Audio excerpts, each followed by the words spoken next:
Un saludo para todos y bienvenidos una vez más a mi canal. Yo soy Juan Decano y en esta ocasión les traigo la video reseña de un libro que me hizo muy buena compañía en estos tiempos de confinamiento y de tanto cuidado a causa del avance de la pandemia. Este libro es El arte de perder de Alice Zeniter, una novela histórica muy chévere de la cual vamos a hablar entonces en esta video reseña.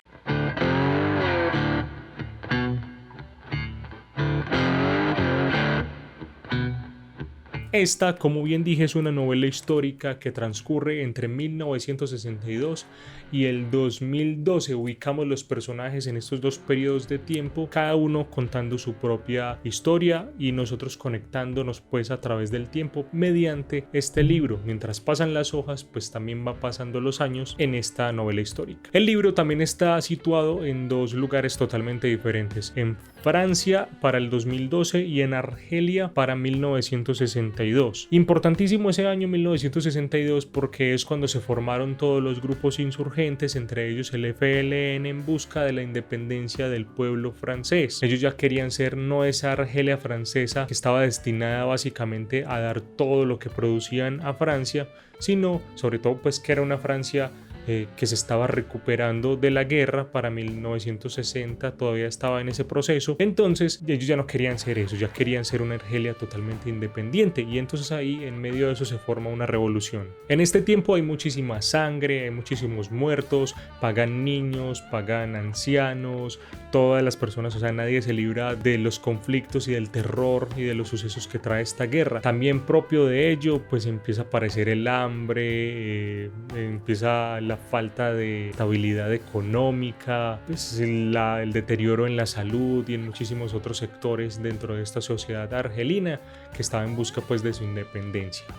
En medio de todo ese desorden ubicamos a Ali, que proviene de una familia medianamente pues acomodada, con cierta posición dentro de esta sociedad argelina. Es agricultor principalmente, muy tradicionalista, y él vive con su familia, que es su esposa Yema, una mujer muy recatada, una ama de casa pues típica de esos tiempos, también con sus tres hijos. Uno de ellos es Hamid. Ali, al ser un militar, un ex militar mejor, él piensa que la independencia de Argelia no se puede conseguir, dado pues la magnitud que tiene el poco a poco recuperado ejército francés luego de la Segunda Guerra Mundial.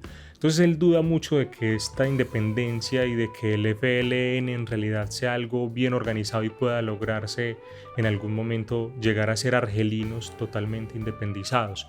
Entonces él, ¿qué hace? Él se pone del lado de los franceses y ahí se da esta división. Estaban entonces los argelinos que creían en una Argelia francesa todavía, que creían que esta pequeña revolución, a modo como ellos lo veían, iba a pasar y que Francia iba a volver a retomar el control y nada, todo iba a llegar pues a ese momento, y los que se habían rebelado pues iban a ser presos o asesinados pues de alguna manera.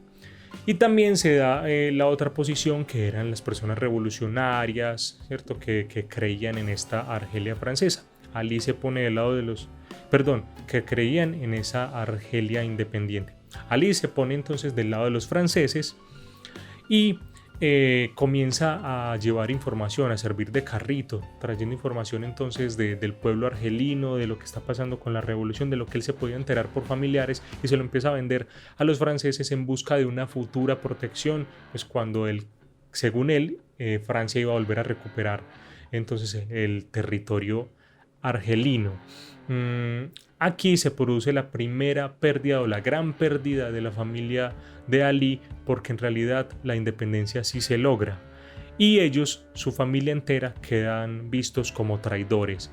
Entonces la primera pérdida es gigante para ellos. Ali pierde su casa, pierde sus tierras, pierde su posición, pierde incluso su familia, la cual también ya estaba dividida pues por estas dos posiciones políticas. Entonces pierde todo eso, tiene que huir de su tierra, de Argelia.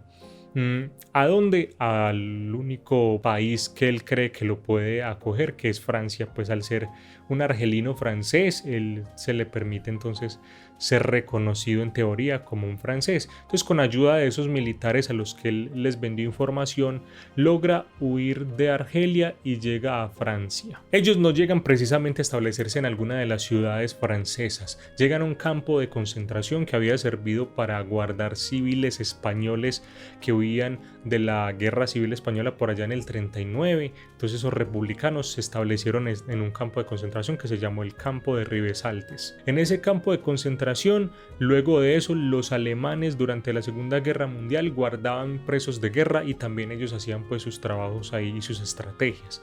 Luego ese campo de concentración sirvió para apresar a los mismos alemanes después del desembarco de Normandía. Y por último, ya por allá en 1962-63, que es el tiempo en que está la familia de Ali llegando a esas costas francesas, pues ellos son los que se quedan en este campo de concentración, un campo de concentración lleno de fantasmas, lleno de un montón de gente de todas clases. Aún seguía españoles, habían gitanos, ¿cierto? Y también estaban ellos, los argelinos. Entonces aquí se empieza a vivir un montón de cosas porque fue un campo de concentración donde también hubo enfermedad, donde hubo mucho desequilibrio, habían presos de guerra, entonces había mucha violencia adentro, mucha delincuencia. Entonces era un campo de concentración asqueroso, del cual ellos pueden salir más o menos en 1966, que es cuando se da pues el fin de ese campo de concentración, digamos, que forzaba a la gente a estar ahí, porque aún para 1970-77 todavía seguían habitando familias ese campo, gente pues que se acostumbró a vivir ahí y que no quiso o no salió tan rápido como sí lo hizo la familia de Ali. Entonces ellos salen más o menos en 1966 y empieza un trabajo de adaptación a un mundo que ellos creían que los iban a recibir con los brazos abiertos, pero que no fue así.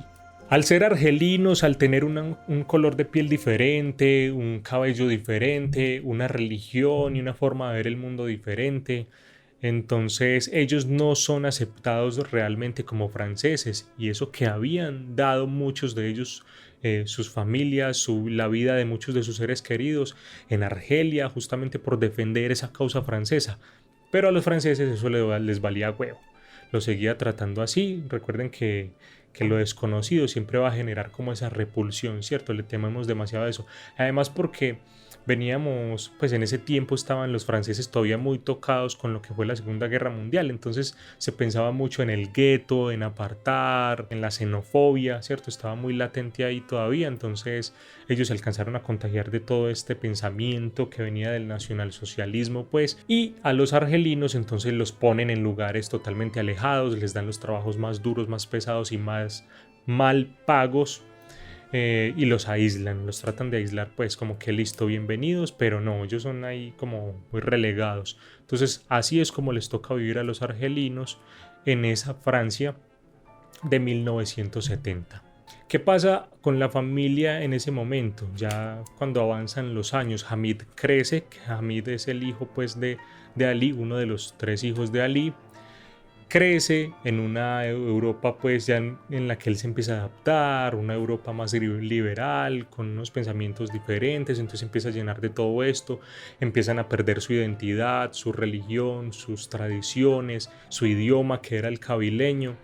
Y Hamid empieza pues, es el, digamos que a la persona, a esa generación que le toca hacer esa transición de cambio en realidad, porque sus padres pues todavía seguían perteneciendo mucho a Argelia, pero Hamid, al haberse venido tan pequeñito a Francia, entonces él creció en ese campo de concentración y le ha tocado como toda esa evolución, toda esa adaptación a este nuevo mundo. Entonces él se empieza a llenar de nuevas ideas, crece, va a la universidad, consigue nuevos amigos, empieza pues a llenarse de otro montón de pensamientos y sus ideas y sus tradiciones las va dejando atrás totalmente. Conoce a una chica más adelante, Clarice, se enamoran y forman su familia, y ahí es donde aparece la segunda persona más importante de este libro, que es Naima. Ella es la hija de Hamid y de Clarice, es una mujer que ya hace parte de una generación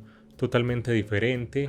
Si bien sus abuelos, eran muy argelinos, su padre estaba ahí como en la transición de la historia de su familia. Naima sí no recuerda nada, no conoce absolutamente nada de Argelia, desconoce todo lo que pasa con Argelia. De hecho, no conoce ningún otro familiar, porque como ellos huyeron de allá y dejaron su familia, pues a Naima le tocó crecer entonces sin primos, sin nada de eso.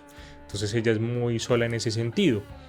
Pero por más que ella, aunque hace parte de esta generación más tan francesa, ya por decirlo así, por más que ella se ve perteneciendo a este nuevo mundo y totalmente adaptada, ella, al mirar al espejo, nota que hay algo diferente y su apariencia, su color, su estilo de cabello, sus ojos grandes y expresivos, pues reclaman una historia que ella desconoce. Por eso entonces emprende un viaje en busca de su pasado, del pasado de su familia, para tratar de comprender qué es lo que pasa con su familia, por qué su padre y sus abuelos son así, pero también quién es ella, ¿cierto? También es un viaje interior para saber entonces qué lugar ocupa ella en el mundo, sobre todo porque ella, a pesar de tantos años, no logra entender cómo es que los franceses todavía la siguen mirando diferente, cómo es que todavía sigue persistiendo ese rechazo, esa separación de los pueblos, y ella pues está en un costado en el que no le favorece mucho tener ese color de piel y tener un pasado como el que tiene. Además porque hay un suceso muy importante, y es que empiezan a haber atentados por parte del pueblo islámico en Francia. Y en ese mismo costal de los terroristas meten a todos los que sean árabes y provenientes pues de estos países del oriente. Entonces ahí meten a Naima y a Ali y a toda su familia, y vuelven las miradas feas y vuelve el rechazo y todo esto pues que se suponía que ya habían superado. Entonces en ese sentido Naima quiere buscar qué pasa con ese pasado. Al ser una novela histórica empiezan a aparecer esos guiños bacanos que nos gusta tanto, de los cuales podemos aprender. Personajes como el militar y estadista Charles de Gaulle, que tuvo mucho que ver pues en este tiempo en el que Argelia estaba buscando la independencia, y también pues lugares como Normandía, esas playas de Normandía recordadas tanto por aquel desembarco durante el tiempo de la Segunda Guerra Mundial, y que hemos visto pues en múltiples formatos. Entonces nada, esto es un muy buen libro, muy recomendado, una novela histórica muy chévere, un viaje personal, pero también a las raíces y la búsqueda de una historia propia para esta familia que fue pues tan marginada y que hace parte de ese montón de personas que hasta el día de hoy pues todavía siguen mirando de una manera diferente en esos países a los que se supone que no pertenecen. Entonces los invito a leerlo, El arte de perder, de Alice Zeniter, muy buena novela de la editorial Salamandra, Narrativa Salamandra. También los invito para que me sigan en las redes sociales, @JuanDecano en Instagram. También estoy en Facebook, por ahí también a veces aparezco en Goodreads. Y nada, que tengan muy buenas lecturas, comenten, compartan, denle like y hagan lo que quieran. Pero no dejen de leer. Recuerden que leer es vivir, y vivir leyendo. Nos vemos en un próximo video.